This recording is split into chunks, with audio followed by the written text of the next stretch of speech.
Alright, so I think I'm going to make a video here of the common 22R and RE engine problems. Since a friend of mine just bought one of these, and this will be mainly making this video for Ty. However, I will just upload this publicly on my channel because, might help someone else. Anyways, I have a total of 3 of these engines kicking around. 2 of them are carbureted engines that are just parts engines, and I have one that is a fuel-injected one, which is in my 1986 pickup. And that is a good running engine that, it's a good runner. I'm not going to fuck with it. Anyways, so timing chains are a really big problem on these engines. They're not super bad to replace. The timing cover on these come off pretty easy. Only thing is they're kind of a bitch to get them to not leak. I haven't had great luck with getting these timing covers to seal. Hopefully I can get one to seal up. But this is a example of one with a bad timing chain guide. This engine has presumably around 200,000 miles. I don't know, but it has like 204,169 written on the pallet sitting on here somewhere. Can't remember where it's at, but so I'm just gonna assume that that's the mileage it has. But if we take a peek down in here, you can see there's supposed to be a guide in here. You can sort of see what's left of it. There's that black plastic piece there. But if you look next to it, you can see like around the bolt holes there, it's all broken off. This one has a bad guide and the chain's loose. So it's likely the original timing chain from 1980, whatever that engine was from. I honestly don't know what year it is. It's a late style engine, it's 85 or newer, but that's kind of a vague window. So come over here, this is a different one. This one has a bad head gasket, but a good timing chain. So I don't know if it's been changed or what. This one has not a lot of sludge here, but it had a bunch of coolant in it, which is why got rust on the rocker arms there. But the actual top on it's in pretty good shape. This one though, you can look here, the timing chain, you can see how there's that little like U that goes around it there. This one is a good chain, and I can't really tell if this one's been replaced or not. Usually you can see the timing cover behind the chain if there's been drag marks before. I don't think this chain's been changed, and I think it's actually a good original, but those are super common on these. As far as engine differences, carburetor and EFI, the actual long block itself is very similar. Toyota has a different part number for the cam for some reason. It's the same. You can swap these engines. You just put a fuel pump block-off plate here that the EFI ones had, and they had a different distributor. These are vacuum advanced on the carbureted ones, and they're electronic advanced on the others. If we go over to my EFI engine, a couple things over there. Now I have the biggest pain in the ass 22RE they made. Well, the turbo ones are probably a little bit more of a pain in the ass, but this one's a standard fare 22RE. However, this engine setup, out of a 1988 pickup. 1988 is a weird year because it's the end of this body style, and Toyota changed the injector styles.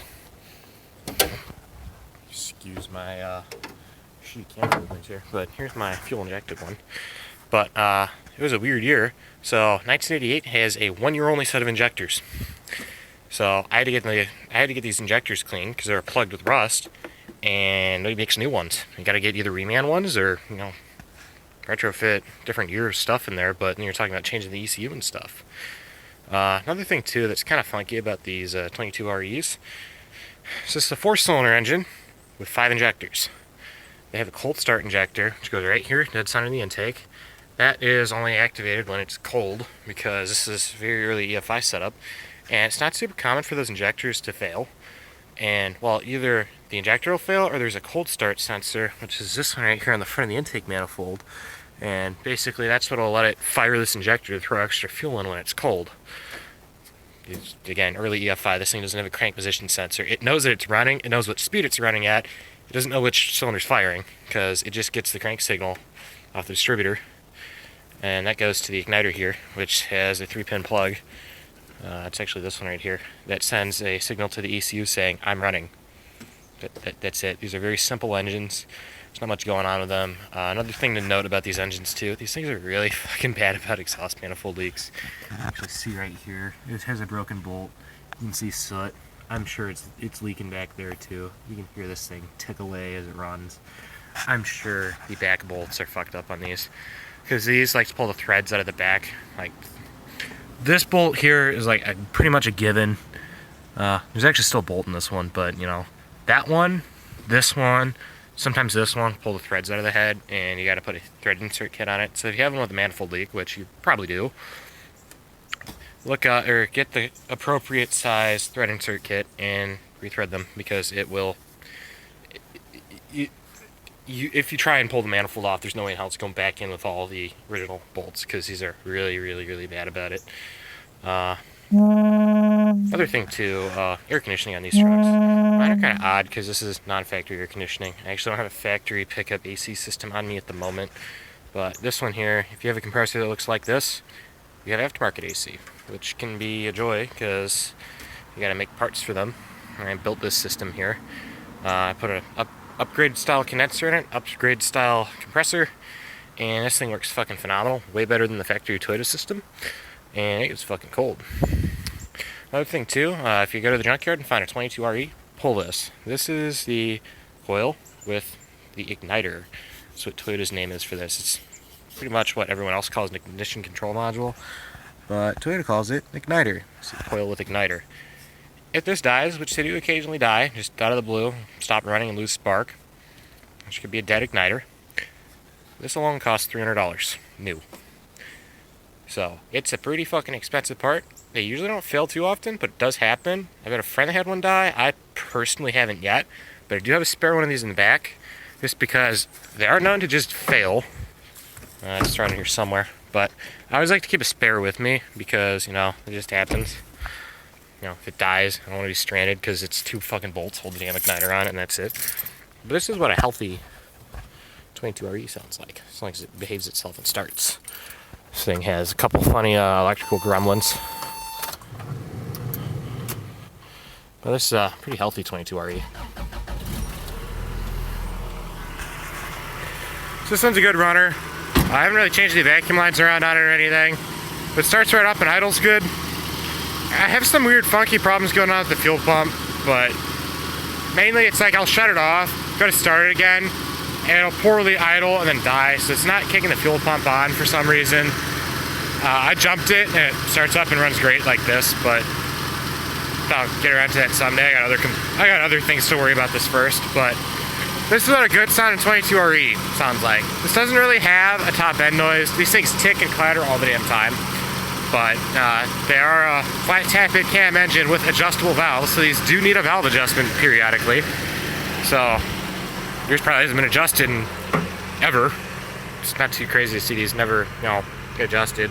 I also kick the idle up on mine pretty high. I really want idle lower than that. I keep the idle up high just because paranoia, and helps with the air conditioning work a little better. Get more airflow through the condenser and spins the compressor a little faster, so it cools better at lower speeds.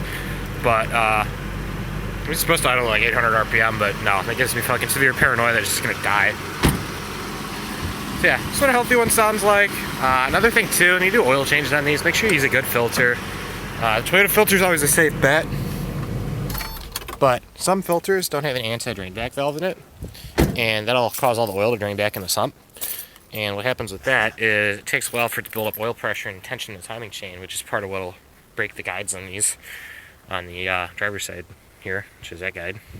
Because if it doesn't have a drain back valve, it loses tension on it for a little bit until it builds pressure up. So just use like a Toyota filter or Wix filter, something good.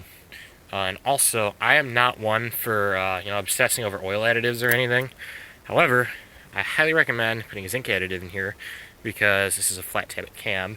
Newer cars, aka pretty much anything from like the 90s on for the most part, have roller rockers / lifters. These don't. Go back over to one of my engines with the head pulled off. It is a flat tappet style cam, so there are no rollers on there. It just slides on the cams, and the zinc additive, which they took out of oil about a decade or two ago because of environmental concerns, helps protect these. This is the way these rockers are set up. It's a flat tappet, so it just slides on here. So, and I set valves on these too. It's pretty easy. You just have, it's a 12 and then a flat head to turn the adjuster screw. I don't know what the specs are. You can find them online pretty easy. It's supposed to be done, I think, every like 30,000 miles you're supposed to relash your valves, but almost no one does that. Hell, I haven't even done it on that engine. But yeah, so try and put a zinc additive in it during oil changes. Just it'll help with the cam wear. It's not a requirement, but I recommend it. I think diesel oil comes with it too. You can actually run 1540 Delvac in these. That is an approved oil on Toyota's or in the Toyota owner's manual. Pretty much, if it's an oil, you can run them in these. That one actually has 5W30 in it. By some miracle, it doesn't burn or leak oil, so in 2,000 miles, it's used almost none, which is a miracle for these. It's a leak-free engine with no blow-by and no oil consumption problems. Also, with the emission stuff on these, people like to go crazy and delete all this vacuum line stuff. They really don't cause too many problems. The only time I really see problems with these is when someone's taking the engine apart before they don't put the vacuum lines back on right, and you get funny runnability problems. Toyota changed the vacuum setup pretty much every year for different emission stuff, so I wouldn't follow the way that shit's ran on this for years, because although it's 88 versus 91, and changed body styles and the updated emissions requirements in between those years, so likely the shit's different and it won't work right. But more or less, just leave the vacuum shit alone, and it should give you many years of good service. These engines were very reliable and still are. Put 2,000 miles on this thing after just quickly throwing this truck together, and it never really left me anywhere. Well, it did once when the fuel pump stopped working, but we don't talk about that. Anyways, it's just my random video about me rambling about 22RE stuff. I don't think of anything else. No. I'll let you know, but this is most of the common problems of these engines. They're overall very sturdy. One thing that kind of sucks is doing oil changes on these. The filter is behind the intake manifold. It's probably easier to get it through the fender well here. That's where the filter is on these. Kind of a bitch to get to. But yeah, they're fantastic engines. They're slower than shit and make almost no power, and there's no real room for improving the power, but they'll last a long, long time, and once you get everything ironed out, we'll take you wherever you want reliably. So, yep. I hope this video is helpful. That's it. And I just hope this video helps someone out. So, thank you for watching. Bye.